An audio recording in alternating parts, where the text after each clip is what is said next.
Hey guys, and Shorty and I today we're doing the AFL ladder prediction of season 2016. So we're just going to read through the clubs we've got one by one, basically who I've got, who you've got, and we'll discuss the top eight mainly in detail, I think. So we'll go from there. You can start us off, mate. Who is going to finish minor premiers for season 2016? I've got West Coast there at the moment, mate. Me too, West Coast. I've got the Hawks. Hawthorn as well. Fremantle. Yep, Fremantle. Nice. I didn't copy you. You didn't copy me. Geelong. Port Adelaide. Sydney.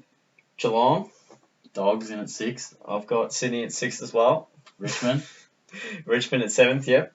North Melbourne. Round out the 8th for me. Yeah, we've got Collingwood. Yeah.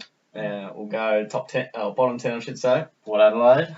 We've got North Melbourne, Giants. Adelaide, Adelaide. Western Bulldogs. Then I got the Pies down at 12th. And I've got Gold Coast, St Kilda. GWS, Melbourne. St Kilda. So many clubs, man. Yep. Gold Coast. And then I've got Brisbane, Yeah. And then the last three. the last 3. Yeah. Brisbane. Melbourne, And then Carlton. Carlton, And of course the Bombers. Essendon to finish on the bottom. So Yeah. that rounds out the 18. Yeah, a few clubs getting thrown at you there, but that is our ladders, I suppose. And some interesting differences, mate.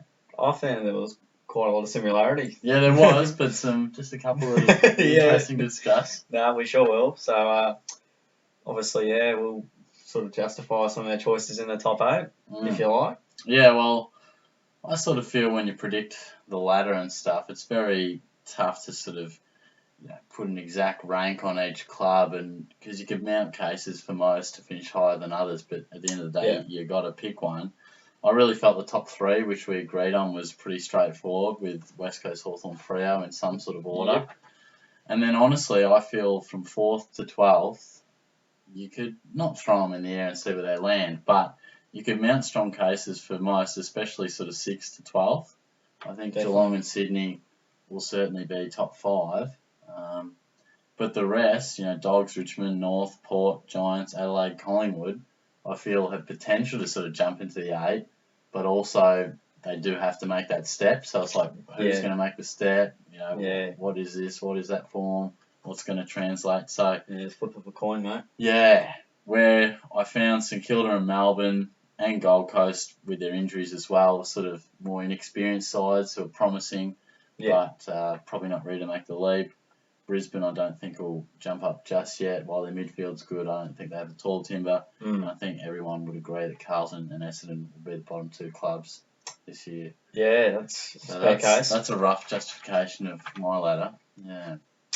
Well, the bottom. I actually worked backwards to Yeah. make it nice and easy. And I gave you that little technique as well, which probably got the timing down a little bit on that. So that's always good.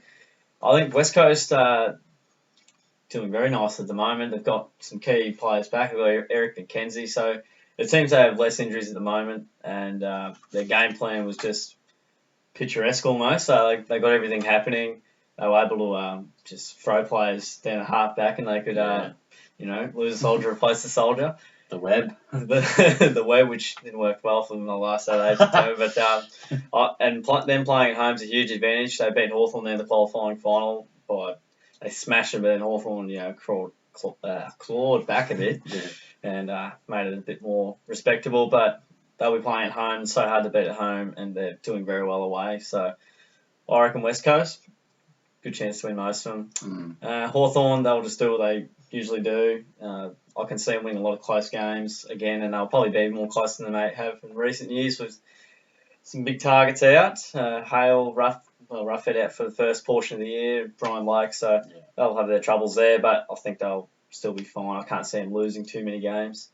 Fremantle, they're great at Domain Stadium unless they're playing West Coast, and Ross Lyon generally gets the job done, and he seems to be out with a vengeance for this year. I mean, it feels like it's say that every year, but I reckon Roscoe will be on the job, and he'll do a very good one as well. And hopefully they can hit top 4 again and see what happens from there.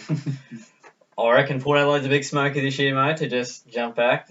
Hopefully they've learned from their mistakes. Hopefully injury's kind to them.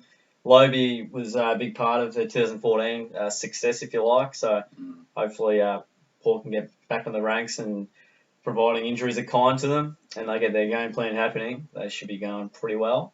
Well, just on that, mate, I think You got a thought? that's probably the biggest difference we had, wasn't it? I had them down at 9th, and you had them, what do you got? 4th. So, that's interesting. I think I agree with you. That's sort of a good example of mounting a case for one, but, you can equally mount a case that others will be in front of as well. So it's very close for that portion there, but I would have liked to fit Port in the 8, but it's very tough. You can't fit 10 into 8, can you? It's very difficult, but... Not quite, no. I just see them beating or being better than other teams that I've got below them, obviously, why I've placed them there, so... The simplistic answers. That's it. Geelong at 5th. Huge recruits, easy as draw, so that'll be my case, and looks like we're going okay at the moment, and we'd like to think we get a few more wins on the board. Could be a chance for top 2 even. I mean, that's... You never know. The draw's kind. Sydney, they've got their troubles down back and a bit old, but they've been saying that for years. See how their forward line goes. Pretty consolidated throughout the midfield and general all-round experience. They've only missed the finals once since 2000, so they're not going to... You'd like to think they'd stay around, so Sydney's there. Richmond got a B-grade list, but they continually find their way into September, and they managed to lose the first week of the finals. West Coast lost 3 finals in a row, eliminations over 3 years, and made the grade of the year after. I don't think that's going to happen, but there you go. It's one for omens. Yeah, if you like an omen, there you go. Collingwood's really impressed me over the NAB Challenge, not just because they're NAB Challenge, but I think they've got some guys coming through that are really great. Gould, I think that's how you pronounce it, Gould. Yeah. And Darcy Moore's been really impressive, and I reckon they've just got the depth to cover a few losses. Their midfield's probably the best midfield in the competition, next to Brisbane probably. So, I think they'll trouble a few sides, especially if they get their pressure game going, which they're so famous for. And that probably rounds out the 8 for me, mate. But again, like you said, I can equally mount a case for, we've got Adelaide, Western Bulldogs, got those down there as well. North Melbourne, of course, even though I've never seemed to rate them, and they always end up being in the prelim final. Absolutely, and I guess this is just a nice old prediction, bit of fun at the start of the year. Oh, yeah. It's probably not a bad gauge at the moment, but, a side gets a big injury here.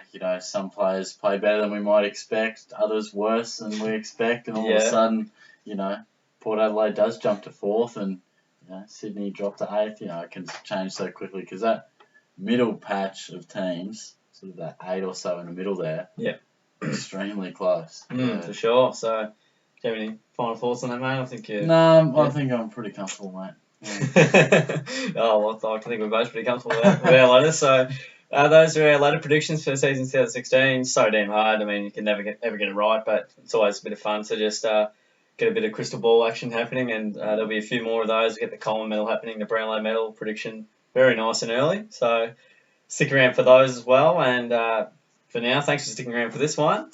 Don't forget to give the video a bit of a like, share it around to your mates, and to subscribe as well. It'll be fantastic. Get on to that because we're going to have about 5 videos a week coming through. So outrageous. Get onto it. Shorty's keen. Alrighty, and Shorty does his little Supercoach channel as well. So get around that. Mate. That's all I do, videos. I don't even sleep anymore. Podcasts.